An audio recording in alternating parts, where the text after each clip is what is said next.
And what gang are you actually assigned to investigate? ATK. What does ATK stand for? There's various different reasons, but the reason that has been told to me was Ace's top killers. Yungeen Ace is officially in deep trouble if he's smart. He might already be thinking about catching a flight to Cuba right now, because things just got real. His name was mentioned in federal court as the man who allegedly paid for Foolio's murder. That's right. Foolio, who has just celebrated his 26th birthday when tragedy struck. Authorities are still searching for full motive, but what's happening next is shocking. Federal prosecutors are using Ace's own songs against him they've broken, down his lyrics line by line, calling them confessions, and are reportedly building a murder-for-hire case, one that could carry a life sentence.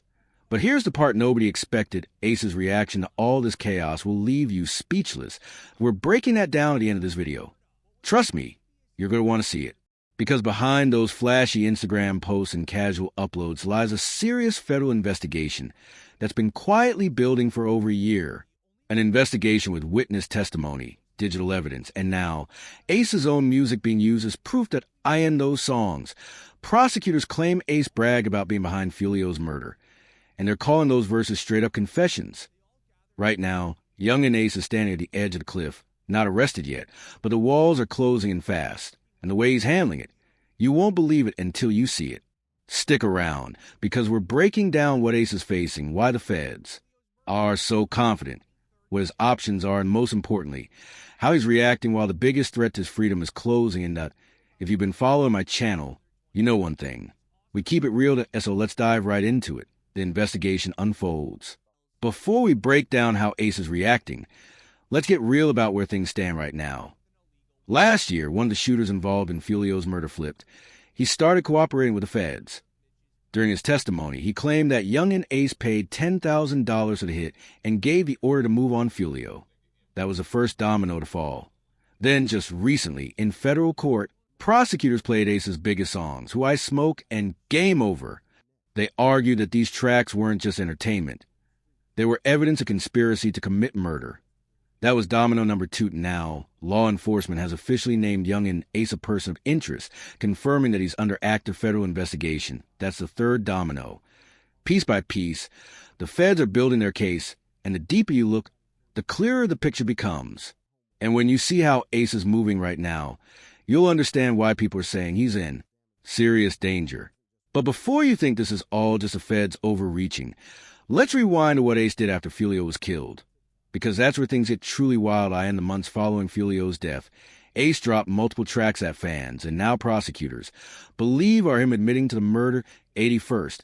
Everyone thought he was just clout chasing, trying to ride the wave of Foolio's death for attention. But now, those same songs are being viewed as straight-up confessions, and the feds are treating them exactly that way to SO. Let's break this down clearly. Foolio was murdered on June 23rd, 2024, shot multiple times in a Tampa parking lot on his 26th birthday. The whole hip-hop world was watching for reactions at 81st. Ace posted a typical PR-style message, saying it was sad that he didn't condone it, that he and Foolio were on good terms, a classic move when you know the spotlight's about to hit you. But then, the music started dropping point one track after another. Ace started throwing subliminal shots, dropping bars that sounded like he was taking credit for the killing. We can't quote the lyrics for copyright reasons, but fans immediately knew what they were hearing. They believed Ace was basically saying, yeah, I did that. At first, the internet brushed it off as typical hip-hop bravado, rappers dissing dead rivals for attention. But the feds? They weren't buying that. They believed Ace wasn't boasting, he was confessing. And here's where it gets dark, when you're being investigated for murder for hire, and then drop tracks bragging about that same crime. Prosecutors eat that up. They can literally walk into court, play your music, and say, look, he's not denying it, he's celebrating it. And that's exactly what they did. During the recent court session, prosecutors played Who I Smoke and Game Over and told the judge, this isn't entertainment. This is evidence. He's telling us exactly what he did. But it doesn't stop there. It's not just about the songs after Foolio's death. It's the pattern of behavior going back years. Who I Smoke dropped in 2020. Long before Foolio's murder, I end that track. Ace and his crew openly mocked dead rivals, literally celebrating their deaths. Prosecutors are using that as proof of Ace's violent history against Foolio's crew. Then came Game Over. In 2023, just months before Foolio's murder, and prosecutors are claiming that track shows premeditation. They believe Ace was signaling what he was about to do, that Game Over wasn't just a diss track, it was a warning. Now combine all of this. Songs from 2020 showing violent intent. Songs from 2023 hinting at a plan. Songs from 2024 where he seemingly takes credit. Plus, witness testimony saying he paid $10,000 a hit. That's not just coincidence. That's a pattern. That's a timeline. That's a case. And the craziest part? Ace put all of it out there himself. Every song, every post, every lyric, it's all public. The feds don't even have to dig deep. Ace practically documented everything that... Let's talk about why the feds are so confident they can build a solid case against Yungeen Ace. Because it's not just about rap lyrics or rumors. It's about evidence, patterns, and motive coming together like puzzle pieces. First off, you got the cooperating witness, one of the actual shooters involved in Foolio's killing. He's already been arrested and is staring down a possible life sentence. And so what does he do? He sits down with federal investigators and claims, under oath, that Yungeen Ace paid $10,000 a hit and gave the order to make it happen. Now, sure, Ace's defense team can argue that this guy is lying to save his own skin. That's what most defense lawyers do. They call cooperating witnesses unreliable. But here's the problem. When that testimony is backed up by songs, social media, and circumstantial evidence, it suddenly starts to sound a lot more believable.